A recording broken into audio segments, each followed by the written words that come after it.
What's up, everybody? Today we are going to be taking a look at Roma Feyenoord, previewing the UEFA Conference League final. It's going to be crazy. I guess we're going to call this the Wayne and Rome podcast. It just seems to fit.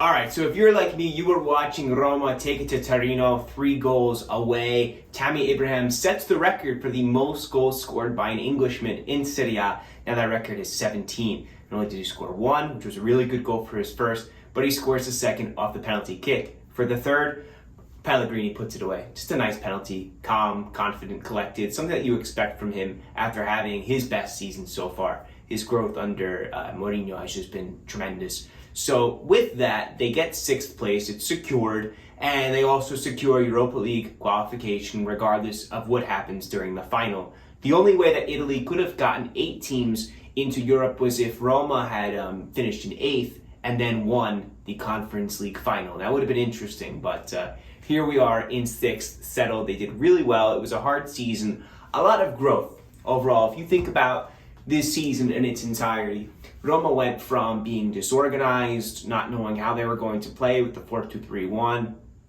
They start out pretty good, get a couple wins, and then slowly but surely you start to see the cracks in the foundation, because really there never was one. And that's when Mourinho was brought in the first place. He was brought in to implement something, establish a character, build a foundation, really make something out of nothing.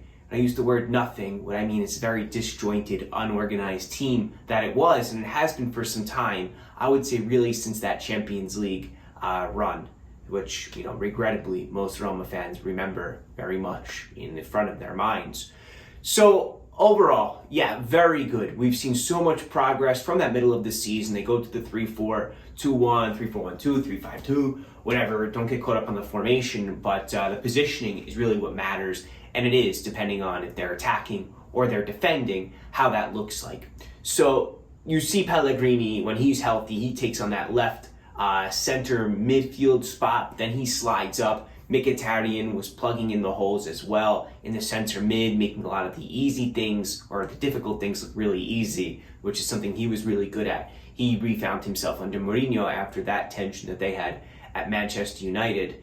So on the right wing, I think has been a little bit, tough for Zaniolo this year. We see him come back. It's one year that you have to write it off. It's where he's supposed to reestablish his confidence, find his legs. He hasn't had a full, mature Serie A season thus far, right? You had 2 ACL tears for this young guy. It's very unfortunate. So this year you kind of have to have as a write-off and hope that next year he starts to show really big things. We also saw the emergence of Rick Karsdorp as a top right back in the league. Last time I checked, he led Serie A in chances created, through balls, and all like the big statistics when it came for right backs. Chris Smalling, having him back and healthy for the second half of the season was really just so important for this team, especially building that chemistry in the back and getting Ibanez and Mancini under his control. And then Zalewski, a very bright spot of this season, of course, comes from Roma's Primavera. He's Polish capped, unfortunately, because he probably could have played for Italy and he would have been called up for sure, but Poland got there first. He's even said that he feels Polish first. Anyway, it was a breakout season from him. And it also makes you wonder, once Spinazzola is back and he's ready to be a starter, what is that left wing going to look like? But those are the problems that you want to have, rather than not having any quality there at all. All right, I think at this time, it's time to look at Feyenoord and what this team has been doing. So they have started off their season They finished their season 3rd in the Eredivisie, behind Ajax, of course, who's very much the leader in that league. And let's just take a look at some of these stats, and we'll also get the preview here going into the final. So in the semis, this is how both teams started, which is what you could expect. Rui Patricio, Mancini, Smalling, Ibanez, no surprise there. Karsdorp, Cristante, Mkhitaryan, Pellegrini, Zalewski, Zaniolo, Abraham. That's exactly how I'm expecting this Roma to step out. Feyenoord, Marciano, I guess he's probably not Italian. Gertruida, these Dutch names are hard, man. Trauner, Senesi, who we'll be getting to, Malacia, Till, Aurusnes, Orkun, Kokchu, Nelson, Dessers, and Sinisterra. I'm going to bet that the one player that you've heard of there is Senesi. We'll be getting, like I said, to him. This is how they like to play. During the build-up, Feyenoord have a preference for starting on the right side and finishing the attack on the left, which makes sense when looking at the individual qualities of the players. On both the left and the right side, Feyenoord have a good ball-playing central defender with Marco Senesi and Gernot Trauner. I found this, I should say, from I believe it's a Dutch website called Spielverlagerung. Okay.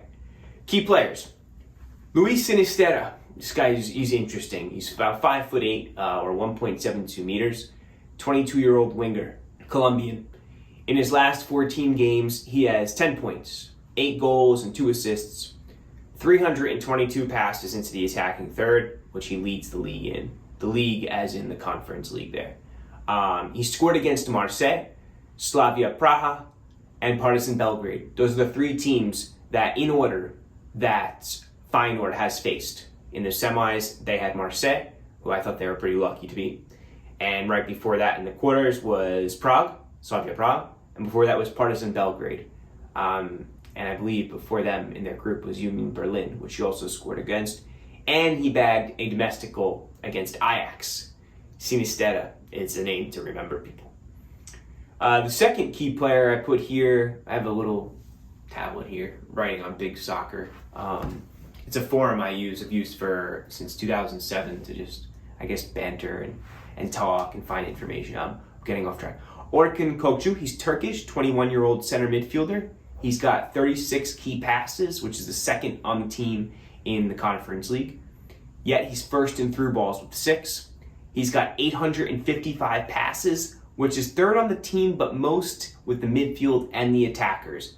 So that's Kokcu, Turkish, 21-year-old. Player to watch.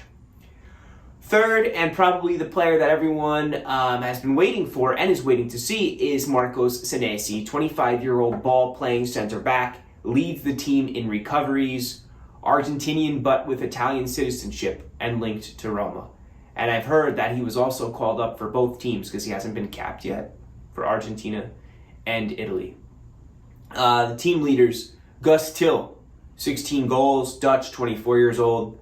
Sinisterra, 16 goals as well. And then Linssen, who's Dutch, and he's 31. So look at him as the veteran of that side. Don't call 31 old. League stats. Feyenoord has actually 4 players leading this league, the Conference League, in touches. So if you look at a list of the players who have the most touches, 4 of them, the top 4, are from Feyenoord. So they're playing with the ball quite a bit. Senesi, 1,336. Once again, he's a center back.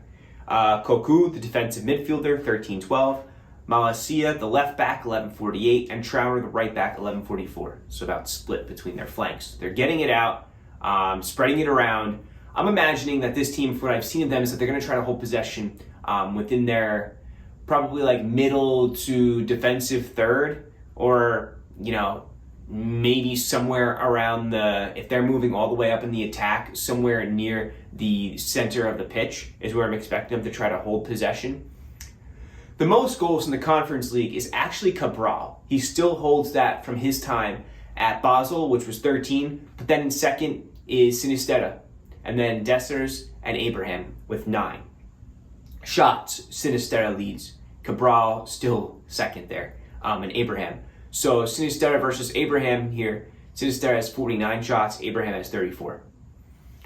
In recoveries in the Conference League, you've got Senesi and Kokcu, 1 and 2. Just like that. So they're very impressive statistically, and I'm going to keep continuing. Assists, Sinisterra, 7. Dassa from Vitesse, also 7. And Toornstra from Vitesse, their center midfielder, with 7. Chances, first in the league, Sinisterra, 46. Now on to team stats in the Conference League. From set plays, Copenhagen, I'm going to guess that's Copenhagen, have 8, while Roma have 7, and Feyenoord have 6. So that's 1, 2, and 3 for set plays, goals.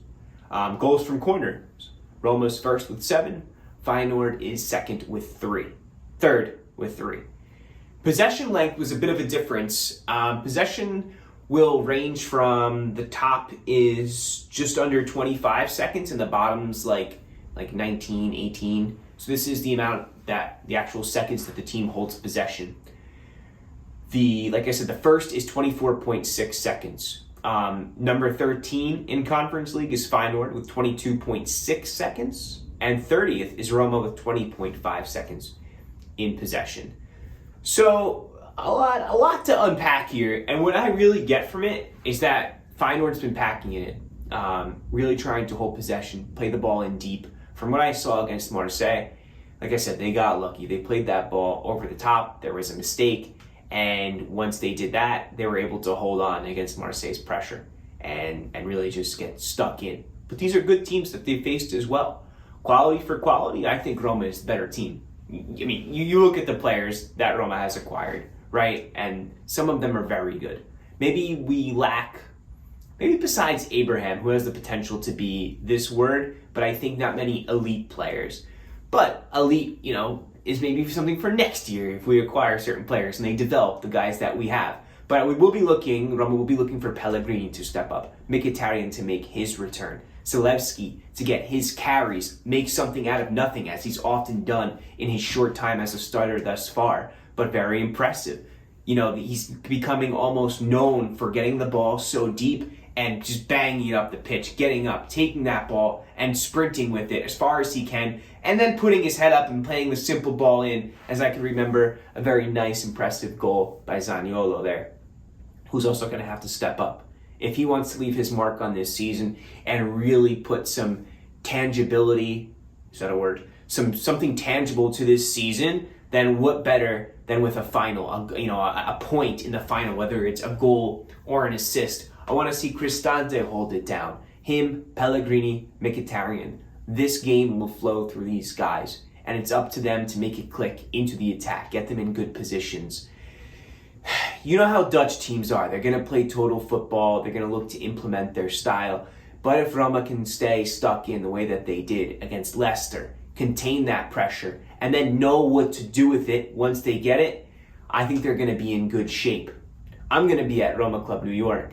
I think that you should do something. Maybe you should take off from work if you're going to be trying to watch this one. It's definitely worth it. How many times in your life do you remember Roma getting to a Champions League final? Or, a European final?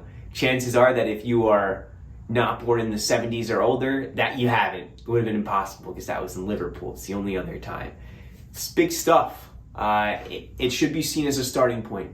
They go on and win. I'm very excited.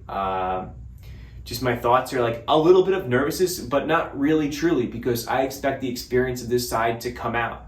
I expect the big players, Pellegrini, Mkhitaryan, Smalling, the core of this team, the spine, Rui Patricio. I keep forgetting Rui. He just got his 15th clean sheet against Torino in Serie A, which should make him at least third, if not second, with clean sheets by now, because Mike Maignan has just been phenomenal with the clean sheets this season.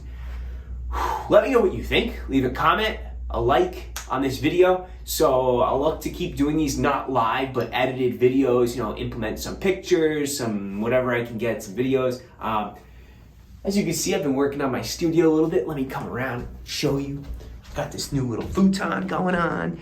Yeah, that's it. Got my tablet over there. Still waiting to put this bad boy up. I'm thinking like maybe right over here could be a good look. But before Fear and from Roma Twitter yells at me, I've got to figure out how to put up that jersey a little better without it tearing. And then we've got, you know that from Monti in Roma. And then I've got La Gazzetta dello Sports. Let me bring you in here. There we go. A little newspaper from when I was out there this summer celebrating. Yeah, good stuff. James Gandolfini signed. Anyway, guys, it's a recurring thing, so don't be afraid to subscribe. We'll talk soon. Ciao.